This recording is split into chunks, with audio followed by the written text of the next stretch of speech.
everybody, welcome back to our channel, and we're very grateful to be here today, especially with more subscribers and more shares. So keep up the good work, everyone.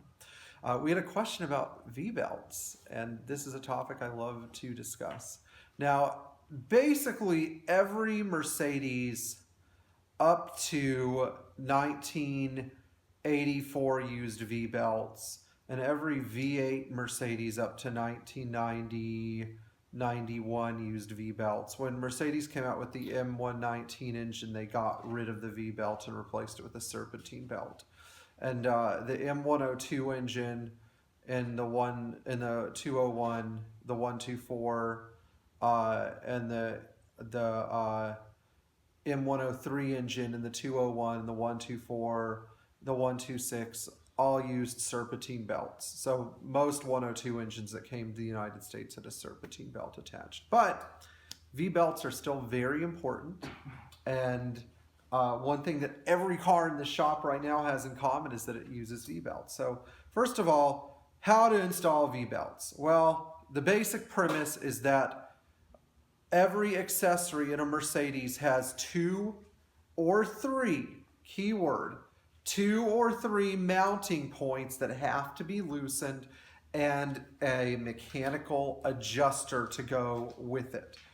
There are some exceptions to the 2 or 3 mounting points that we'll talk about in the future. Keyword, air pump on M100 engines, but 2 or 3 mounting points. And if you can access these 2 or 3 mounting points and loosen them, then you can use the mechanical adjuster. You never use the mechanical adjuster until you have loosened up the accessory. So the mechanical adjuster is one of 2 types. One, it's either a sleeve nut that has a threaded rod going in and out, and you turn on the nut and it pulls the accessory or pushes the accessory away. Or it has a threaded adjuster that in the case of, let's say, a power steering pump on a 123, raises or lowers the accessory by means of a plastic bit inside the accessory that can be easily removed if it strips out. And then finally, there's one more, and that's called a toothed adjuster. And a good example of this would be the alternator adjustment on an M116 or M117 engine, where you have a bolt that has a star collar on it, and then you have a locking nut on the back of the bolt that you undo the locking nut, and then you turn the bolt left or right to move the accessory inward or outward on its bracket. And these are the 3 types of adjusters you're going to encounter. Now, as far as V-belt brands, to be safe, I order every single V-belt whenever possible from Mercedes, because the old Continental belts that Mercedes was using as their supplier for years are no longer fit to be installed. They're all made in China. However, Mercedes has retained use of the ContiTech and Continental brand on their belts and is making their genuine Mercedes parts in Germany. So if you buy the belt from Mercedes, it's German made. You buy it from ContiTech, it's made in China. There are some other brands that are good in the States. Napa makes a good belt, and their metric size is printed in teeny tiny print on the back of the label.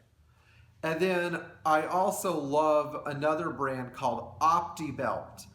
OptiBelt makes very high quality stuff, and as a matter of fact, they are an original equipment supplier to Mercedes.